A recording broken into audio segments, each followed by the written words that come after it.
بسم اللہ الرحمن الرحیم۔ السلام علیکم۔ مزمل وائس آفیشیل میں خوش آمدید۔ جب کلثوم کے سر سے رنگین دوپٹہ کھینچ کر سفید لٹھے کی چادر اڑائی گئی تو آہو سسکیاں اس کے حلق میں گھٹ کر رہ گئیں، اور پھر اس کی نرم و نازک کلائی سے سہاگ کی سرخ چوڑیاں بڑی بے دردی سے توڑ کر چکنا چور کی گئیں تو وہ ان کی چبھن سے تڑپ اٹھی، مگر وہ خاموشی سے یہ تکلیف بھی سہ گئی کیونکہ اب وہ بیوہ تھی۔ شادی کے 4 سال بعد کلثوم کا بیوہ ہو جانا، شوہر کا روڈ ایکسیڈنٹ میں گزر جانا، کلثوم پر تو جیسے قیامت ہی ٹوٹ پڑی، ایک ایسی قیامت جس نے اس کے وجود کو ہلا کر رکھ دیا۔ جوانی میں بیوگی اور پھر چھوٹے چھوٹے 2 بچے، وہ اپنے شوہر کی میت سے لپٹ کر رو بھی نہ سکی کیونکہ اب وہ منحوس تھی۔ دھتکار دیا گیا اسے، پرے ہٹا دیا گیا۔ ڈائن ہے تو ڈائن، کھا گئی تو میرے بیٹے کو، مار دیا تو نے میرے لگتے جگر کو، ہٹ جا میرے بیٹے کی میت کے پاس سے، مت چھو میرے بچے کو اپنے منحوس وجود سے۔ سسرال میں کلثوم سے ناروا سلوک ہوتا دیکھ کر بابل نے تڑپ کر اسے اپنے آغوش میں سمیٹ لیا۔ ایک بار پھر وہ چلی آئی اس آنگن میں جہاں سے وہ لال جوڑا پہن کر، ہاتھوں میں مہندی رچائے، بڑی شان سے سج دھج کر اپنے ساجن کے ہمراہ ہنستی مسکراتی رخصت ہوئی تھی۔ مگر افسوس اس نصیب چلی کو کیا معلوم تھا کہ شوہر کی وفات کے بعد اب در در کی ٹھوکریں اس کی منتظر ہیں۔ جب تک کلثوم کے والدین زندہ رہے وہ اس کی اور اس کے یتیم بچوں کی ہر ضرورت کو پورا کرتے رہے، مگر بوڑھے والدین بھی کب تک زندہ رہتے، وہ بھی اسے چھوڑ کر اس دنیا فانی سے کوچ کر گئے۔ اب یہ بیچاری بیوہ اپنے بھائیوں اور ان کی بیویوں کے رحم و کرم پر تھی۔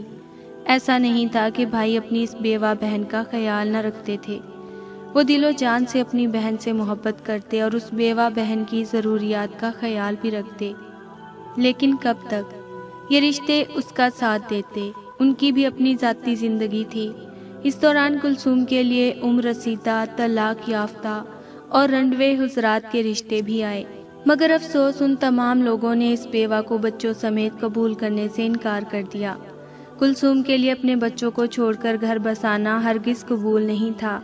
وہ ممتا کا گلا گھونٹ کر اپنی الگ دنیا بسانے کا سوچ بھی نہیں سکتی تھی۔ خوش قسمتی سے وہ تھوڑا بہت پڑھی لکھی تھی، اس لیے بہتر روزگار سے وابستہ تو ہو گئی، مگر ہمارے معاشرے میں رہنے والے بظاہر کچھ غیرت مند افراد، ان کی دوغلی چبھتی باتیں، مسلسل گندی نظریں اور گھٹیا جملے اس بیوہ کا تعاقب کرتے رہے، لیکن وہ ان سب باتوں کو نظر انداز کرتی ہوئی اپنے بچوں کی بہتر پرورش کرنے میں مصروف رہی۔ ہماری سوسائٹی کا یہ عجیب المیہ ہے کہ بیوہ اگر زمانے کی غلیظ نگاہوں سے بچنے کے لیے نکاح کا سوچ بھی لے تو یہ زمانہ اس پر طنز کے کچھ اس طرح کی نشتر برساتا ہے۔ بڑی آگ لگی ہے بھئی اس بیوہ کو، کتنے گہرے رنگ کا لباس پہن کر بیٹھی ہے یہ بیوہ، اسے تو سفید کپڑوں میں ہونا چاہیے۔ ارے یہ ہنس کیوں رہی ہے؟ تم بیوہ ہو، تمہارا شوہر نہیں رہا بی بی، لہٰذا اب تم اللہ اللہ کرو، قرآن پاک کی تلاوت کرو، نماز میں دل لگاؤ، اللہ کی یاد میں ہر مسئلے کا حل موجود ہے، وغیرہ وغیرہ۔ ہمارے اس ظالمانہ اور ڈرپوک معاشرے کی بیوہ سے نکاح کرنا عیب یا شرم کی بات سمجھا جاتا ہے، جبکہ دینی حوالے سے دیکھا جائے تو یہ سنت رسول صلی اللہ علیہ وآلہ وسلم اور ثواب کا کام بھی ہے۔ کچھ لوگ اپنی کم علمی، کم عقلی اور جہالت کی وجہ سے بیوہ عورت سے نکاح کو معیوب سمجھتے ہیں۔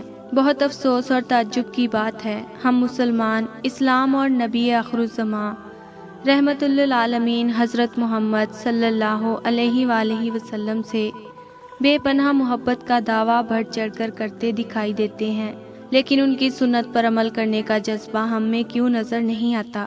کیا ہم صرف نام کے مسلمان ہیں؟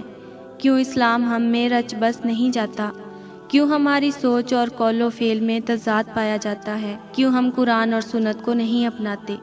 سورہ بقرہ میں ارشاد باری تعالیٰ ہے، اور جو لوگ تم میں سے وفات پا جاتے ہیں اور بیبیاں چھوڑ جاتے ہیں، وہ بیبیاں اپنے آپ کو نکاح سے دور رکھیں 4 مہینے اور 10 دن، اور جب اپنی عدت ختم کر لیں تو تم کو کوئی گناہ نہ ہوگا ایسی بات میں کہ وہ عورتیں اپنی ذات کے لیے کچھ کارروائی نکاح کی کریں۔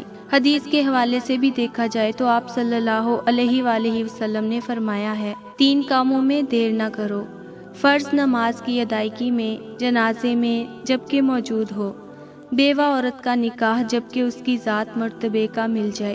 ایک بیوہ جو اپنی تمام خوشیاں، ارمان، خواہشات اور تمناؤں کا گلا گھونٹ کر زمانے بھر کے طعنے، طنز اور نازیبا باتیں برداشت کرتی ہوئی اپنی زندگی کا ایک ایک لمحہ اپنے بچوں کے لیے وقف کر دیتی ہے تاکہ اس کے بچے اس معاشرے میں سر اٹھا کر چل سکیں، اور اگر بیٹے فرما بردار نکل جائے، بہو خدمت گزار، تو زندگی میں کچھ آسانی پیدا ہو جاتی ہے۔ لیکن ہمیشہ ایسا نہیں ہوتا۔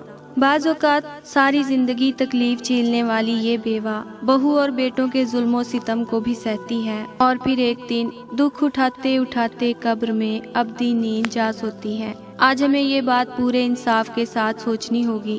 ہمارے اس معاشرے میں جتنی دردناک زندگی ایک بیوہ گزارتی ہے، زمانہ جہالت میں شوہر کے ساتھ آگ میں جل جانے سے کتنی بہتر ہے۔